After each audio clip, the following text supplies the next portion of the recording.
وعلي تقريبا باتفاق كل أهل الحق في هذه الأمة مصيب في كل حروبه، في الجمل وصفين والنهروان،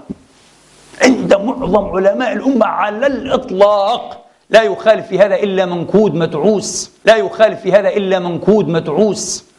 وجدنا أن أهل النهروان رضوان الله عليهم هم أقوم الناس سبيلا وأهدى الناس طريقا، وأنهم من أبصر الناس للهدى، كما قال سيدي أبو مسلم رضوان الله عليه: هم أبصر الناس للهدى، وأنهم حج ابن عباس وحج عليا وحج عليا وحج عليا